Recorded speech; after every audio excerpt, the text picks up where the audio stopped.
એ સંજોગ બધા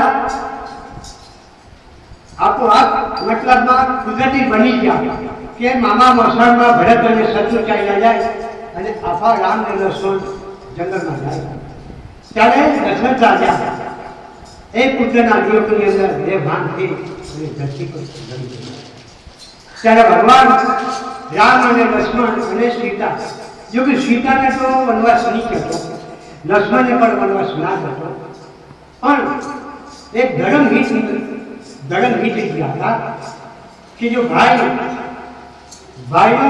બેદબી થાય અને ભાઈમાં દુશ્મન બી થાય, એટલે ભાઈ જેવો કોઈ બેદી ને ભાઈ જેવો કોઈ દુશ્મન નહીં. એટલે લક્ષ્મણ એમ કરવા જાય તો શેષ નામનો અવતાર હતો અને એ ભગવાન વિષ્ણુ રામ હતા, એ ભગવાન વિષ્ણુનો અવતાર હતો. એના કારણે લક્ષ્મણ એની સાથે સેવામાં ચાલ્યા. પણ પત્નીને મતલબમાં સીતાનો વનવાસ નહીં હતો. સીતાને કેમ જવું પડ્યું કે જો સીતા ના જાય તે રાવણનું મૃત્યુ ના થાય, ને રાવણ જો ભગવાનના હાથે ના મળે તો એ ચડે નહીં. પૂર્વજન્મના એના કરાર હતા.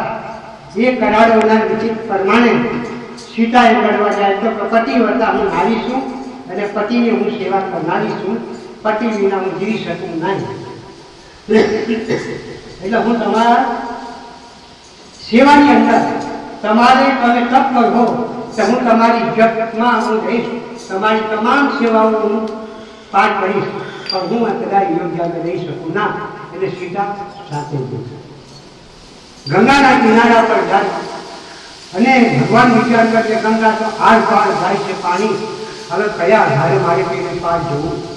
એટલે ભગવાન વિચાર કરે ત્યાં તો 3000 કે 4000 નાવડી બહુ ગોઠાયેલી હોય અને કોને પૂછવા જાય, પણ કેવટે જોયું છે બધા હજારો માણસની અંદરથી, જો કે કેવટે બીજાઓને બી જોયું, ભગવાનને નજર તો પડી, પણ બીજાઓ એવું નક્કી નથી કહ્યું કે આ ભગવાન રામ છે. પૂર્વજન્મના કરેલા કર્મ થકી એને જ્ઞાન હતું કે આગળ 14 લોકના નાથ આવે છે, તો બધી નાવડીવાળા પાડવાઓની અંદરથી કેવટ એમ પડે દોડીને પાછો ભગવાનની સામે જાય અને ભગવાન બાજુમાં એમની સામે જાય અને પૂછે છે કે ભાઈ તમારી નાવડી જો કદાચ મને આપો તો પેલે પાર જવા માટે જે ઉતાર થાય તે ઉતારી આપે છે, મને તમે આ ગંગા પાર કરી આપો. તો કેવટે કીધું કે પ્રભુ નાવડી તો હું તમને આપીશ અને ગંગા પાર ઉતારી આપે. ચાલો ભગવાનનું નામ શું પકડ્યું અને ચાલ્યા. નાવડી મેં કે ભગવાન બેસાડતા પહેલા ભગવાને કીધું બેસતા ના વાર છે, મારી મનની જે તમન્ના છે, મારી ઈચ્છા એ પૂર્ણ કરો.